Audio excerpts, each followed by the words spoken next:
కురుక్షేత్ర యుద్ధం తర్వాత ఒక రోజు ధర్మరాజు తప్ప మిగతా పాండవులు శ్రీకృష్ణుడిని రాబోయే కలియుగం ఎలా ఉండబోతుంది అని అడుగుతారు. అప్పుడు శ్రీకృష్ణుడు ఒక విల్లుని తీసుకుని 4 దిక్కులకు 4 బాణాలు వేసి వాటిని తీసుకొస్తే చెప్తా అంటాడు.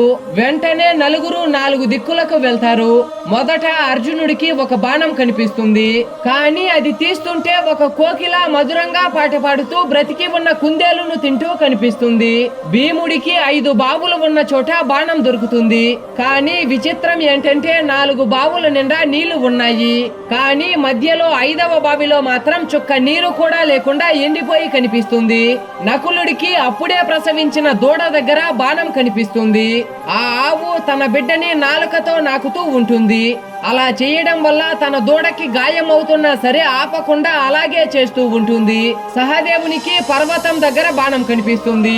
పక్కనే ఒక పెద్ద బండరాయి మీద నుంచి దొర్లుకుంటూ అడ్డొచ్చిన చెట్లను విరుచుకుంటూ విచిత్రంగా ఒక చిన్న మొక్క ముందు ఆగుతుంది.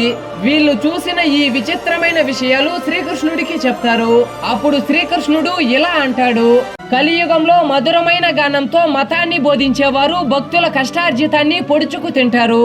సరిగ్గా కోయల కుందేలును తిన్నట్టు కొంతమందికి మితిమీరిన సంపద ఉన్నప్పటికీ బీదవారికి సహాయం చెయ్యరు.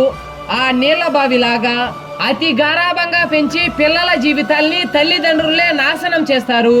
ఆ ఆవులాగా ఒక మనిషి చేయగలిగే నీచమైన పనులన్నీ అడ్డు అదుపు లేకుండా చేసుకుంటూ వెళ్తారు. కానీ చివరికి ఆపేది ఆ దేవుడే. ఆ చిన్న మొక్కలాగా అని వివరిస్తాడు. జై శ్రీకృష్ణ అని ప్రతి ఒక్కరూ కామెంట్ చేయండి. నా పేరు కింద ఉన్న లింక్ ఓపెన్ చేసి దుర్గామాత మహిషాసురుడిని ఎందుకు చంపిందో ఫుల్ వీడియో చూడండి.